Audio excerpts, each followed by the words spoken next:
What is going on, everybody? It's the Franz, and we're here for the AEW Blood and Guts review 2022 for June the 29th, 2022. What a one match! This was a one-match show, as we all knew it was going to be. 12 men, 6 for each side. The Blackpool Combat Club, LAX versus the Jericho Appreciation Society. What a match! Carnage. It went almost an hour. It was all just fantastic.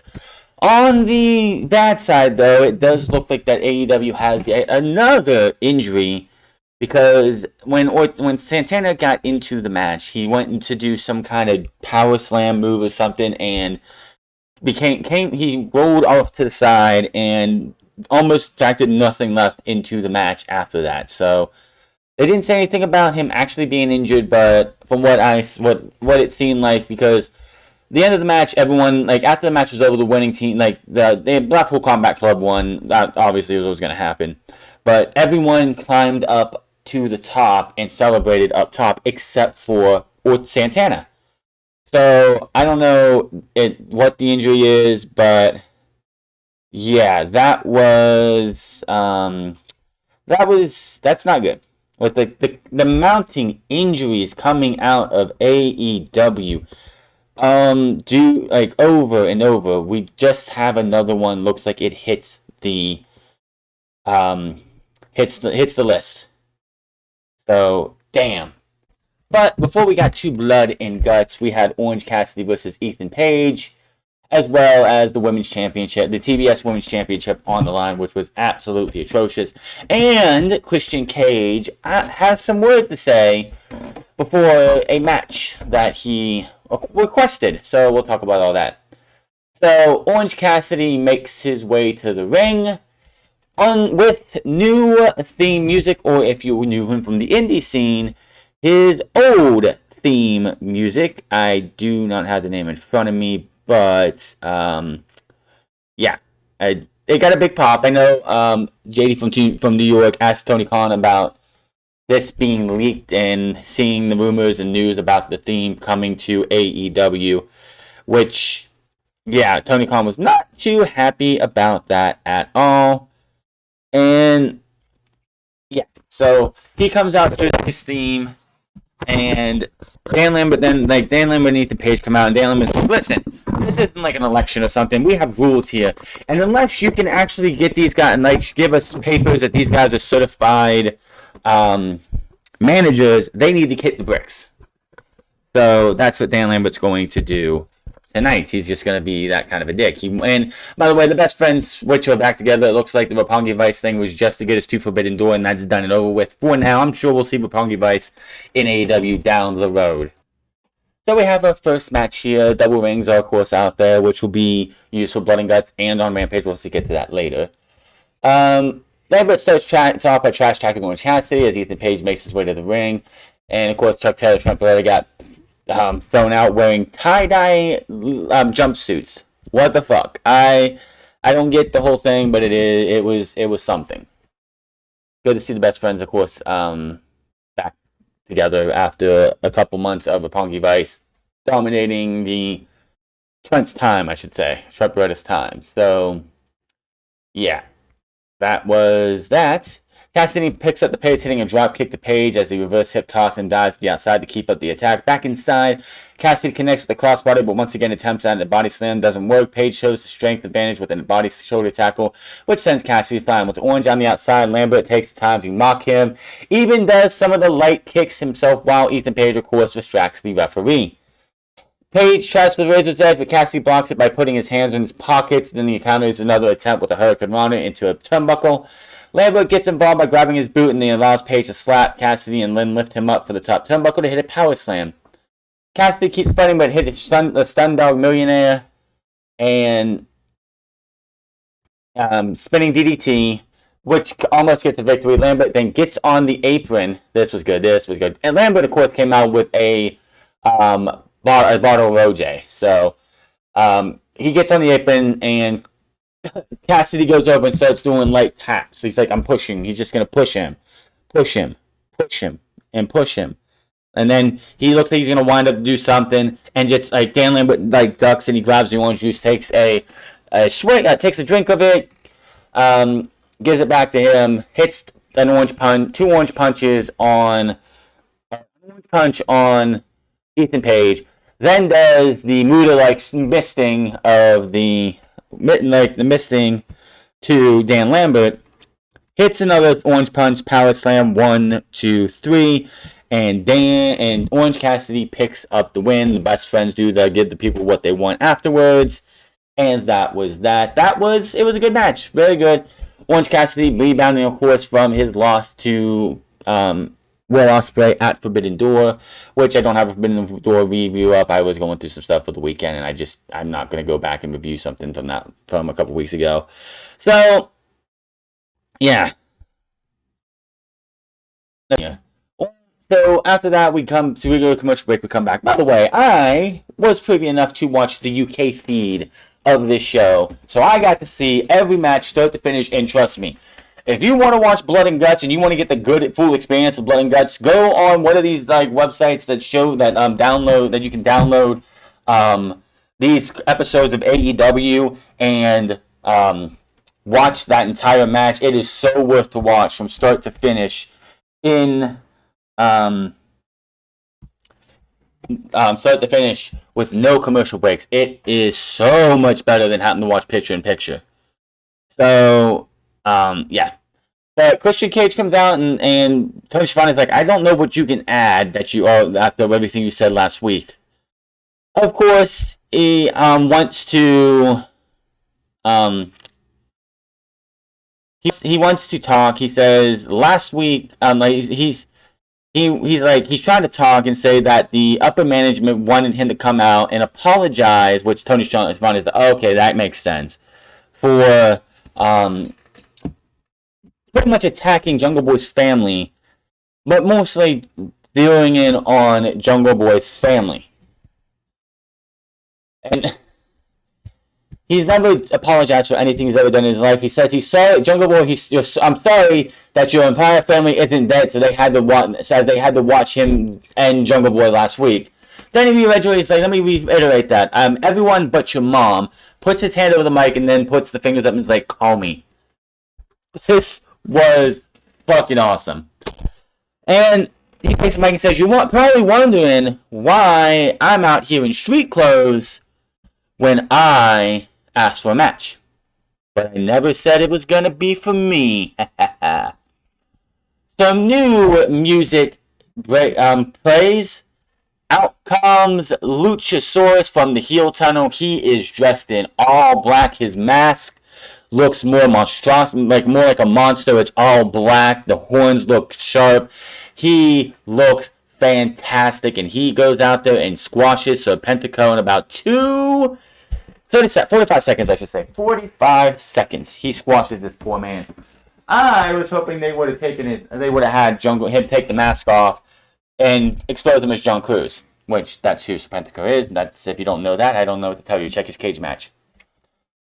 So he puts him in a snare trap, but uses it as a nerve hold applied to secure the victory over Serpentico, which I wonder what's going on with Luther. We haven't seen, did Luther's contract come up, because he hasn't been seen in months, it feels like. After the match, Cage tells him to pull him out. He pulls him out, goozles him, picks him up, and choke slams him. And Christian Cage walks over in front of him and just swipes his feet backwards, wiping the stain away. Scorpio Sky and Wardlow are backstage, which was I think the Luchasaurus heel turn. Honestly, they did everything they could with the Jurassic Express. I mean, Marco's gone. Jungle Boy needs to have his time as a single star. He should be winning the TNT champion in the next year or so. He should be elevated higher up. They won the tag team championships. There's nothing else for them to do as a tag team. And Christian could use a guy like Luchasaurus as his muscle in the match against Jungle Boy, which of course Jungle Boy will win. And the fact that Christian Cage was able to get in the head of Luchasaurus, the POW, the friend of Jungle Boy, it's just going to make people want to see Jungle Boy kick this guy's ass even more. Cannot wait. Scorpio Sky and Wardlow are shown backstage. The champion reminds Wardlow he got laid out last time they met, which of course was which started the build towards MJF versus Wardlow all the way back when Wardlow won the Face of the Revolution ladder match. Sky, Wardlow doesn't care about that, and he tells him to bring every member of American Top Team because he'll treat them like security cards. Then he's going to beat Sky's ass, and take that title home with him where it belongs. Claims next week will put the title on the line, but it's going to be a street fight. Then we had Max Caster and the Gun Club. Gun Club. They made a challenge because, of course, if you watch Forbidden Doors pre-show, Danhausen appeared on the screen for the Gun Club and Max Caster's match, in which he played Billy Ass in the Ass Boys, which caused Colton and Austin to run to the back, leaving Max Caster and Billy Gunn in a 4-on-2 handicap match, which of course Max Caster and Billy Gunn, who was over as fuck in Chicago, to win, obviously. Then Southern's like, you know what? I heard this challenge you want to get. I think I found a couple of guys who are really good at the wrestling. And it's FTR. The match gets underway, and I will say this right now. This is, I'm sure when Max Caster and, no, not Max Caster, but the Gun Club were told that you're going to be in a 6-man tag match and you're going up against FTR, they probably had the biggest smiles on their face knowing they're going to be in there with one of the best tag teams, if not the best tag team in the world. If they win those AEW World Tag Team titles from the Young Bucks at All Out, and still have the IWGP, the Ring of Honor, which Death Before Dishonor is coming up next month. Cannot wait for that. We already have our first match teased, or not announced, but teased for Death Before Dishonor, but it's not a tag team title. But if they keep all the titles they got now, and then win those titles, they could just sit there and say, boom, we did it all. So this, like I said, the Gun Club getting to work a match with FTR is probably one of the best things for the Gun Club. They get to be under the tree of Dax and Cash for a night. Freaking awesome.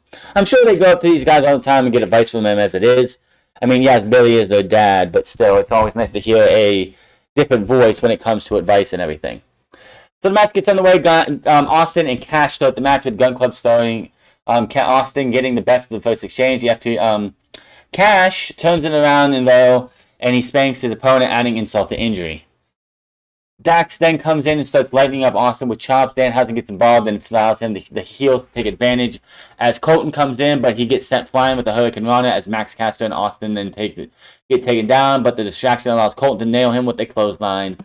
Caster tags in and continues to stay in control with his advantage, but Austin then comes in to add some aggression to the matter. Colton then returns and carries the attack and makes a quick tag to Caster, who wears him down at the submission.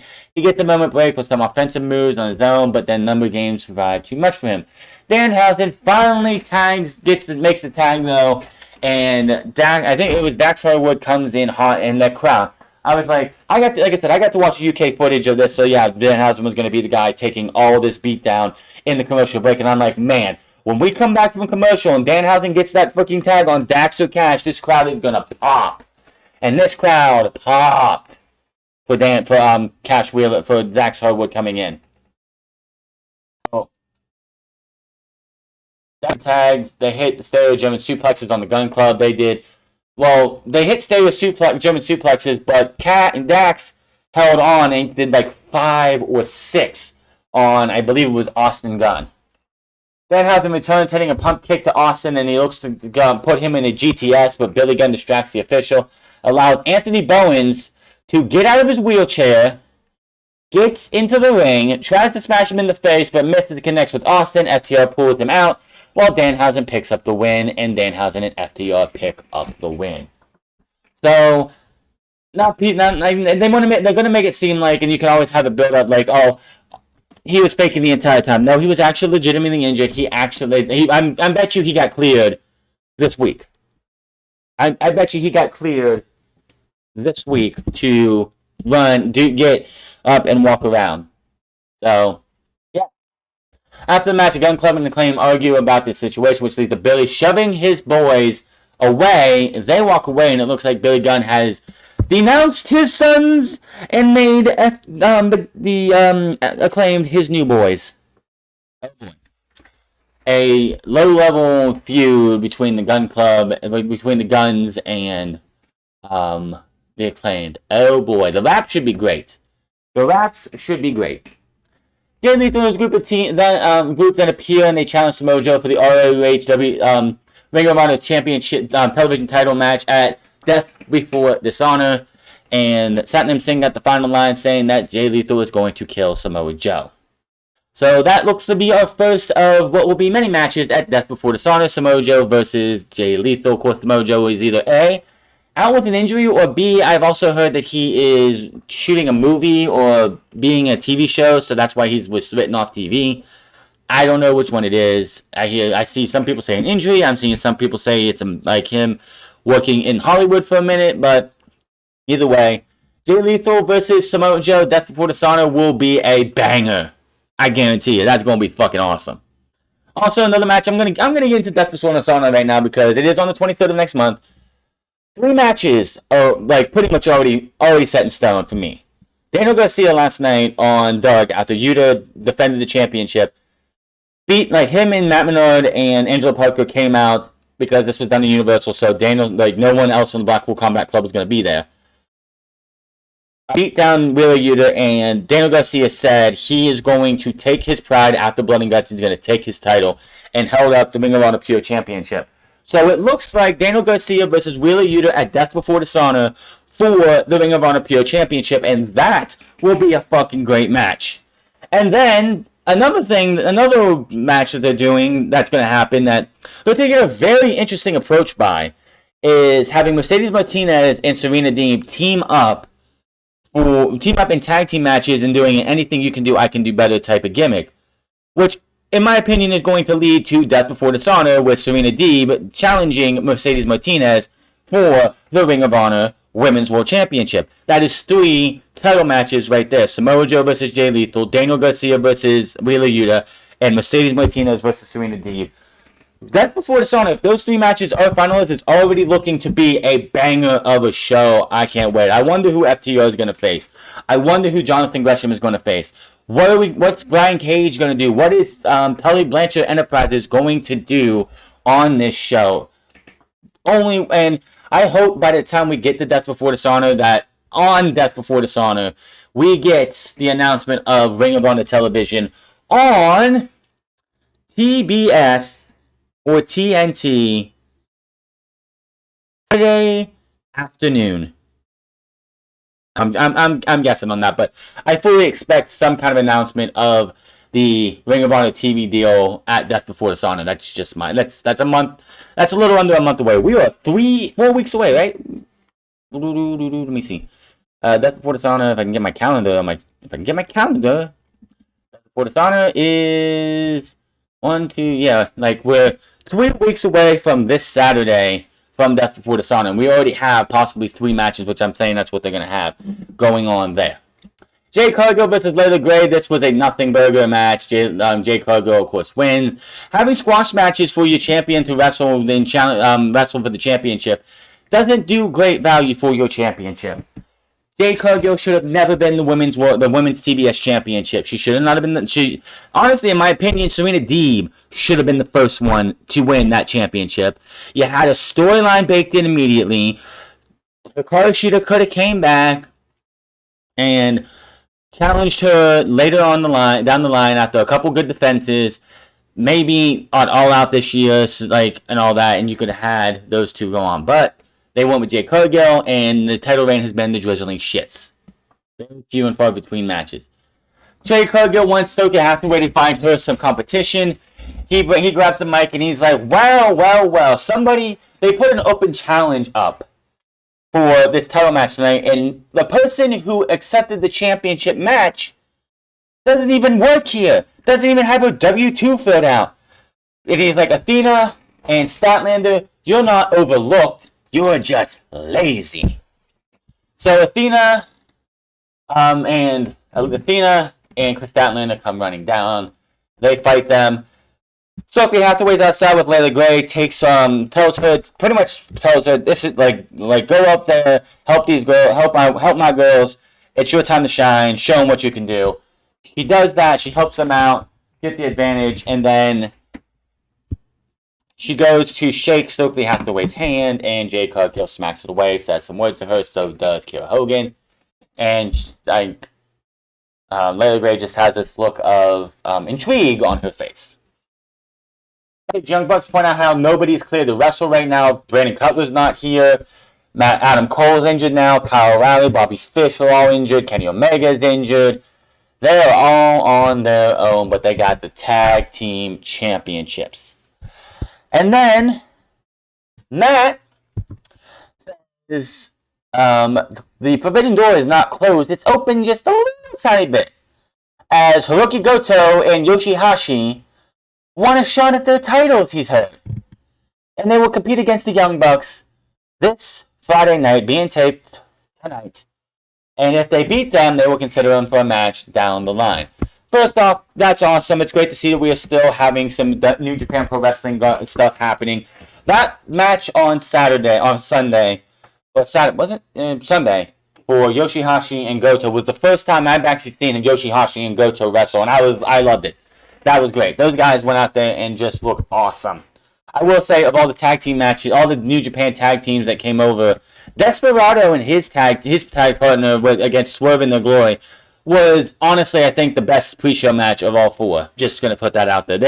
That team of Desperado, I can't think of the other guy's name. He was in the tournament and they stated his attack on Ishii's knee is why Ishii wasn't there. So yeah, Yoshihashi and Hiroki Goto. Awesome. Can't wait to see. Bring me more. Give me more, man. I would love to see El Desperado have a singles match in AEW. I would love to see Hiroki Goto have a singles match. Yoshihashi have a singles match. Like, if you want to have a match, a AEW versus New Japan match every single week, I'm down for it. Just give us something. It doesn't have to be dream matches. You can have a Yoshihashi versus Matt Jackson. I don't think anyone's going to look at what's the dream match and like that's a dream match. Maybe somebody does. Or you could have like an Orange Cassidy versus Hiroki Goto. Something like, give us that AEW, especially with Lance Archer going over there to represent AEW in the G1. Give us some guys here. Like I said, you could have the opening match or a match on the card be like El Desperado versus Rey Fenix. I think that would be a banger of a match. I mean, like I said, keep the big names like a Will Ospreay. Hell, get Aaron Henare, who hasn't wrestled in AEW at all. He was just a corner man for his guys. Just have him come in and wrestle a match. That would be great. I think he's in the G1, so that wouldn't be possible right now. But still, give us some of the guys who aren't seen that much. That would be great. I just think that. Hiroki Goto and Yoshihashi, I can't wait to see that match against the Young Bucks. That's going to be awesome. Blood and Guts match, Jericho Appreciation Society versus the Blackpool Combat Club and LAX. And before we get into this, we did have Friday night's Rampage announced. The Double Rings will, after they cleaned it up and fixed everything up, because they made the mess of that thing, the Rampage taping tonight is going to have their first ever Rumble with 10 men in one ring and 10 men in another ring. The winner will be the first to challenge Jon Moxley for the AEW Interim Heavyweight Championship. Probably, I don't know when probably when they go to that their next special, which is I think in Minneapolis, Minnesota, or something like that. The something by the creek, whatever that one they're doing, and I think in August or July. Probably if they do Fight for the Fallen or Fighter Fest, maybe Fight for the Fallen, that might be where they do the match. Who knows? So this match is something I can't just sit there and go over everything. It's a car wreck. Sammy Guevara starts first.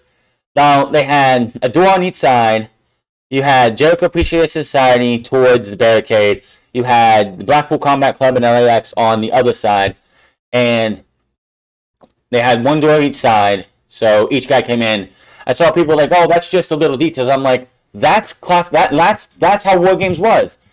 WWE's version of War Games is not real War Games. No matter how much we want to say it was great back when Triple H was in charge, but it's still not a real War Games match. There's no lid, and everyone comes through the same ring. That is not how War Games goes. And you have guys up in a cage. You're supposed to have team on one side, team on the other. They come in through their own doors. Those doors get locked after after all 10 men, or in this case 12 men are in, and boom, there you go. So Sammy gets in, and you wonder who's going to start. And Claudio Castagnoli, he actually volunteered, and Eddie Kingston was like, I have no problem with this. Go right ahead. So Claudio just beats he just ragdolls that shit out of Sammy Guevara. Sammy Guevara, he got some stuff in, but man, Claudio Castagnoli he beat the living shit out of this man. Sammy Guevara just all over, just getting beat up all over, left and right. Then in came, because if you remember, Jericho Appreciation Society has the man advantage. And yeah, we knew that was how it was going to be. So who was the man to come in next? I believe it was Daniel Garcia wearing a fucking do-rag, by the way. I don't know what the hell he was trying to do. He comes in, they team up. I will say, even though the JAS had the man advantage, there was a lot of times in this match where it didn't feel like they did. I don't know if that's the way you would want to book that. Like, I don't want you want to have the Blackpool Combat Club and LAX look like chumps, but like they did not have the man advantage, and it's like when Angelo Parker came in, everyone else is down. He's trying to run away from the other members of the Blackpool Combat Club, and it's like, yeah, the JAS is getting their asses beat. So he comes in, he makes the thing. Then, because again, I'm watching this on the UK version. It just made it easier to find it on the YouTube. It just happened. It just came up and I watched it. The crowd is chanting, "We want Yuta! We want Yuta! We want Yuta!" So, when we come back from commercial break, they get Wheeler Yuta, and they pop so loud for this guy. Wheeler Yuta, ever since he joined, he started this storyline with the BCC, has looked like a fucking megastar every single step of the way. To everybody who keeps saying that they keep relying on the ex-WWE guys and not building their own stars, you need to shut the fuck up, because Wheeler Yuta was wrestling on AEW Dark 9 months ago, and then joined the Best Friends. And the biggest claim to fame he had with the Best Friends was getting choked out by Chris Statlander every week on BTE, which was kind of fucking hilarious for the first few weeks, and then got old. So, yeah, Wheeler Yuta is he is a pillar of this company. If MJF was to leave and go away, they got Wheeler Yuta to take that place for them. He's the Ring of Honor Pure Champion for a reason. His match with Tony Nese yesterday was freaking awesome. Can't wait to see him and Daniel Garcia at Death Before Dishonor. That is going to be a banger of a Pure Championship match, since Daniel Garcia could be a sports entertainer and he could be a pure professional wrestler. But yeah, he comes in, he makes it even. So then Jake Hager came in, and it was funny. They mentioned how it was funny when he came in. They were talking. The commentator was talking about how him and Claudio have history together because they were the Real Americans. Which, if you want to reunite these guys, later down the line as a tag team, just call them We the People. Why not? I think that'd be hilarious. And yeah, they would work well together. But it was funny because they passed each other when Hager was coming into the first ring. Claudio was going into the second ring. I was like, I just thought that was hilarious. So then it didn't start getting violent until John fucking Moxley came in, and John Moxley said, "Fuck this shit, I'm bringing in a chair." He brings in a chair. He chairs everybody in the head, the back, the face, everywhere. He's beating the shit out of all these men. So the Blackpool Combat Club, they get the upper hand, and Garcia was the first. I was wondering who's gonna be the first man to bleed. I'm thinking, maybe Matt Menard, maybe the Angelo Parker, maybe JK, maybe even John Moxley. No, no, no. John Moxley made Daniel Garcia bleed like a fork. John Moxley captured his inner Abdullah the Butcher. He had forks. He had skewers. He was pounding them into Matt Menard's head. The blood was gushing. It was fucking disgusting. Oh my god. Ever gets in. Like I said, at this time, the BCC is just killed because it's Claudio. The BCC came in. LAX was still on the outside. They destroyed Jake Hager. They destroyed Sammy Guevara. They destroyed Daniel Garcia. Parker gets in, and he's like, fuck. The crowd would start chanting, "You fucked up. You fucked up," because Angelo Parker is running literally around all these rings, driving away from every one of these guys until Claudio catches him. Then they just hit a bunch of finishers and a bunch of uppercuts and a bunch of punches and a bunch of elbows. Pretty much just ragdolling the shit out of Angelo Parker. Ortiz is in next. Ortiz came out, Santana and Ortiz, they do the dead presidents thing, where it's like white face paint with black eyes and whatever else. He had red on the top of his head. He had like white from the mouth down, but up top was red. Well, it looked purplish. Maybe he was mixed or whatever. But he came in. He went completely wild on everything. Yeah. Then out of nowhere, Moxley has a bag. I'm thinking, okay, we got the thumbtacks. No, glass, pieces of glass. Poor Angelo Parker had to take that power driver into the glass. That was brutal. He just power drived him, done. He's dead. So Matt Menard is in for the JAS. He starts destroying everybody. Santana comes in with a barbed wire bat, and Santana comes in. He gets the barbed wire bat knocked away from him. He goes, I think, to do a power slam or some kind of slam to Matt Menard. It lands funny. He rolls to the side of the cage, and the only other thing he does in this match is get up, hobble, and punch Angelo Parker down. And that was all we saw for Santana.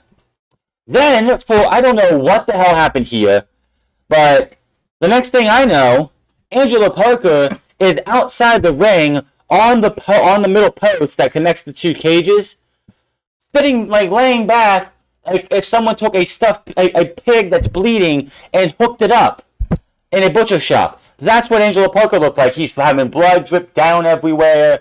It was absolutely disgusting.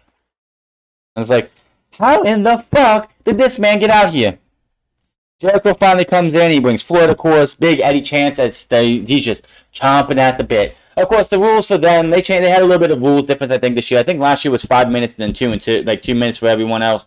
This year it was 4 minutes, and then after that, 3 minutes for everybody. But Eddie gets in there, and everyone's like, I've seen this in a movie somewhere. Everyone comes charging down, and he just swings and taps him with his cane, and they go down. The next one comes in, he taps him with the cane, and they fall down. He taps the next one, and they fall down. And then he finally gets to Chris Jericho. Chris Jericho can't get out because, of course, once your team comes in, they lock your side. So he's stuck there, and Eddie Kingston has the kendo stick, and he starts whacking the shit out of Chris Jericho.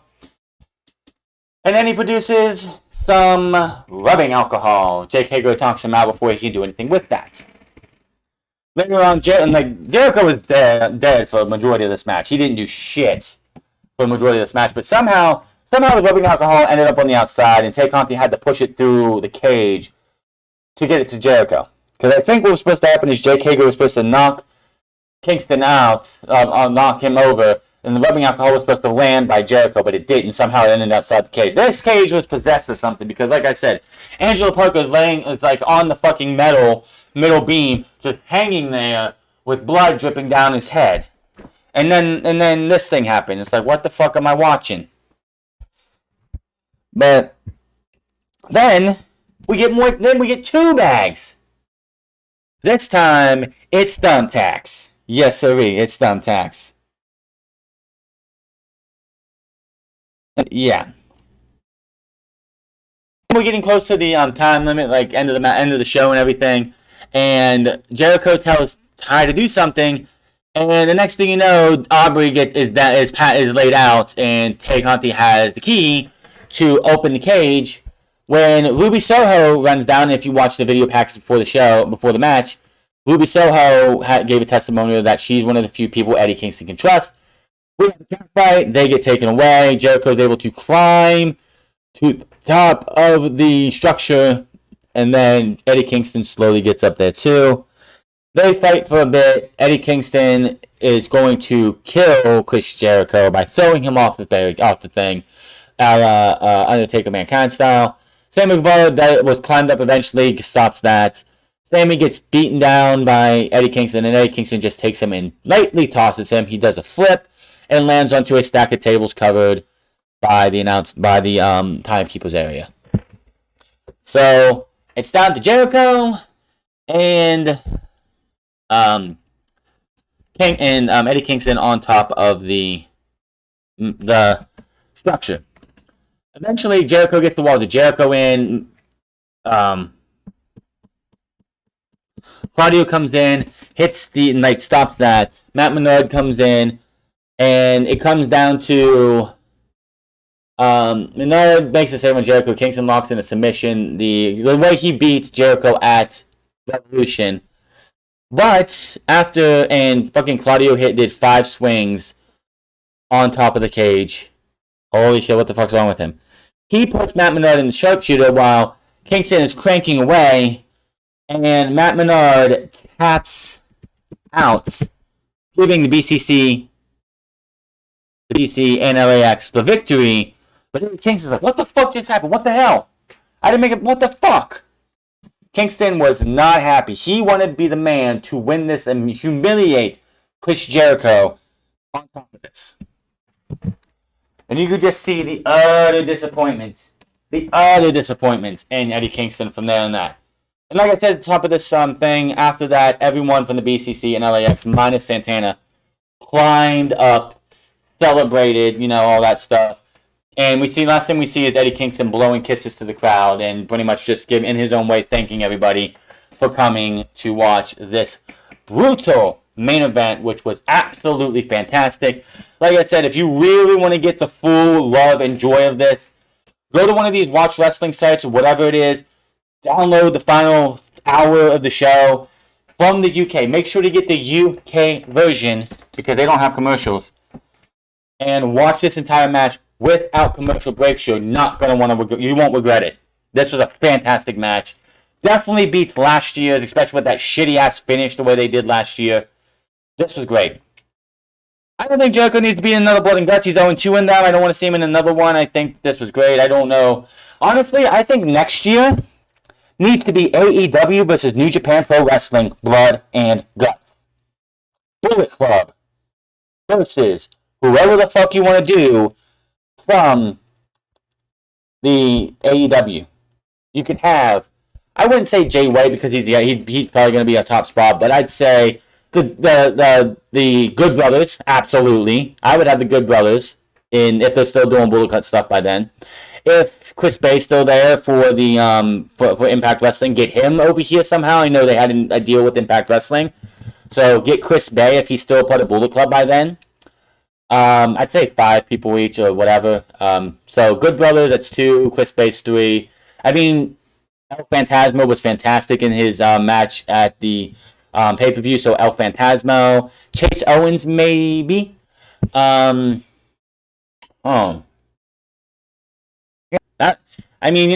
you want to do that, that'd be great. I think if you wanted to, if everyone was back healed, and you could have Bullet Club versus the Elite, there you go. That would be fantastic. You have the Bucks, Kenny Omega, Red Dragon, and Adam Cole versus the Bullet Club. Then you could try to see if you can get Jay White in there. I don't know if Jay White would want to do that. We'll see. But you've had 2 where it's in-house, but I think Forbidden Door 2023 needs blood and... Well, I wouldn't say need blood and guts. It would be awesome to see blood and guts. Or... Blood and Guts happens next year, New Japan versus AEW. You could have, hell, if you want to, you could have Minoru Suzuki and Suzuki Gun versus John Moxley, Eddie Kingston, Danielson, and whoever else they want to. It's just a fantasy book. I think, yeah, we've had 2 like this, but I would love to see Blood and Guts turn into New Japan versus AEW. I think that would be fantastic. But that was your Blood and Guts review. Hit that subscribe button, comment down below, like or dislike this video. Find me on Minds at the Front Club. Find me on twitch.tv/the Front Club, and find me on Instagram at the Front Club. And I will see you guys on Friday for SmackDown and Rampage and Money in the Bank on Saturday. Until then, my name is the Front, and I'll see you guys later.